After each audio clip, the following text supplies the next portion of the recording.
স্থানীয় সরকার, পল্লী উন্নয়ন ও সমবায় এবং যুব ও ক্রীড়া মন্ত্রণালয়ের উপদেষ্টা আসিফ মাহমুদ সজীব ভূঁইয়ার পদত্যাগ দাবি করেছেন বিএনপির নেতা ইশরাক হোসেনের অনুসারীরা।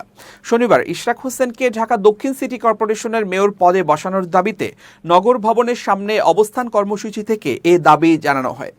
আসিফের কালো হাত ভেঙে দাও, গুড়িয়ে দাও, শপথ নিয়ে টালবাহানা চলবে না, অবিলম্বে ইশরাক হোসেনের শপথশাহী দিতে হবে, এমন নানা স্লোগান দেন আন্দোলনকারীরা। ইশরাকের সমর্থকরা বলছেন, আদালত রায় দিয়েছে এবং নির্বাচন কমিশন গেজেট প্রকাশ করেছে, কিন্তু এখনও ইশরাক হোসেনকে মেয়র হিসেবে শপথ পড়ানো হয়নি, তাকে তার দায়িত্ব বুঝিয়ে দেওয়া হয়নি। এর পেছনে স্থানীয় সরকার উপদেষ্টা আসিফ মাহমুদের ষড়যন্ত্র রয়েছে। বিক্ষোভে অংশ নেয়া আমির হোসেন নামের একজন বলেন, আমরা অবিলম্বে আসিফ মাহমুদের পদত্যাগ চাই। এই সিটি কর্পোরেশন ছেড়ে তিনি যেন সচিবালয়ে গিয়ে অফিস করেন। নগর ভবনকে তিনি পৈতৃক সম্পত্তি বানিয়ে রেখেছেন, আমরা তাকে এখানে আর দেখতে চাই না। নগর ভবনে বসবেন নগরপিতা। লং মার্চ কর্মসূচিতে অংশ নেয়া স্বেচ্ছাসেবক দল নেতা সিদ্দিকুর রহমান বলেন, সচিবালয়ে গিয়েছিলাম জনগণের দাবি জানাতে, কিন্তু ব্যারিকেড দিয়ে আমাদের পথ আটকে রাখা হয়েছে। আমরা শান্তিপূর্ণভাবে প্রতিবাদ করছি, কিন্তু কোনো বিশৃঙ্খলা করিনি।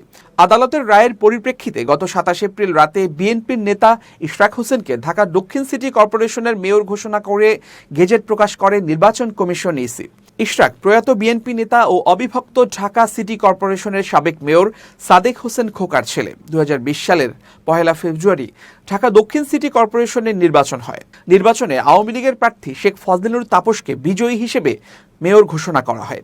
এ সংক্রান্ত নির্বাচন কমিশনের গেজেট চ্যালেঞ্জ করে 2020 সালের 3 মার্চ তাপস প্রধান নির্বাচন কমিশনার সহ 8 জনকে বিবাদী করে নির্বাচন ট্রাইব্যুনালে মামলা করেন বিএনপির প্রার্থী ইশরাক হোসেন। ওই নির্বাচনের ফলাফল বাতিল করে ইশরাককে মেয়র ঘোষণা করে গত 27 মার্চ রায় দেন ঢাকার প্রথম যুগ্ম জেলা জজ ও নির্বাচনী ট্রাইব্যুনাল।